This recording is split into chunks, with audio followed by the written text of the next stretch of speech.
दादा बोलतो ना. सर्वज्ञ श्री चक्रधर स्वामी की जय.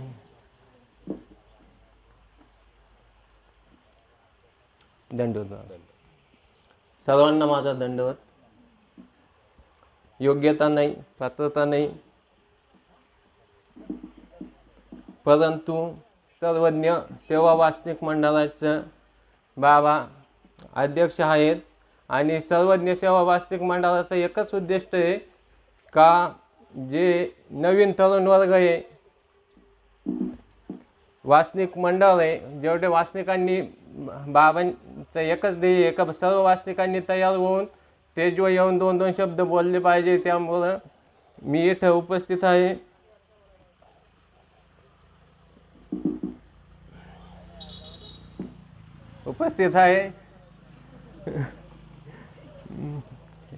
तुम्ही जे हसताय ना त्यांना मी उठवणार आहे बोलायला. खाली बसून हसायला सोपं वाटतं, इथं येऊन बोला.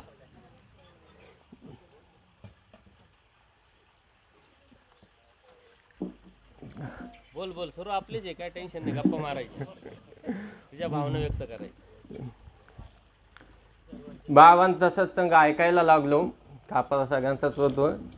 बाबांचे सत्संग ऐकायला लागलो. सत्संग ऐकल्यामुळं उपदेश का घ्यावा ते समजलं. उपदेश घेतल्यामुळं काय फायदे होतात ते समजलं.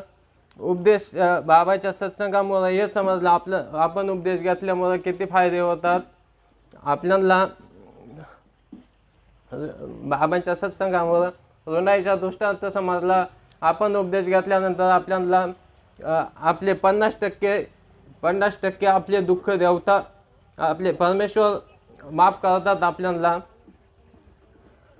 50% दुःख माफ करतात. 50% उरलेले जे दुःख आहे ते परमेश्वराच्या प्रवृत्तीनं आपल्याला जसे पाहिजे तसे आपल्याकडून भोगून घेतात. पूर्वकर्मीचे आपले जे दोष असतात ते 50% माफ करून आपल्याला जसे जिथं पाहिजे तिथं परमेश्वराच्या वृत्तीनं भोगून घेतात. त्यामुळे एवढा फायदा होतो. हे समजल्यामुळे मी पूर्ण कुटुंबाला उपदेश दिला.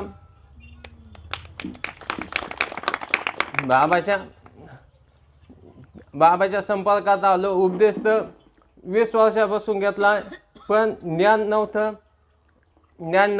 बाबांच्या सत्संग 3 वर्षापासून ऐकायला लागलो. ज्ञान थोडं समजायला लागलं. धर्म काय, धार्मिकता काय, सूत्र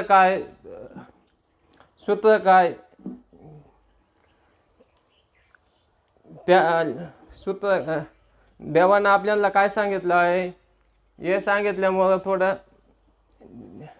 ज्ञान होत गेलं. एवढं बोलून थांबतो. आणि सर्व हा कार्यक्रमाला आपण सर्व गावकऱ्यांनी सर्वांनी आपला कार्यक्रम चांगली प्रतिसाद दिला आणि त्याबद्दल मी बाबांचे आभार मानतो. धन्यवाद.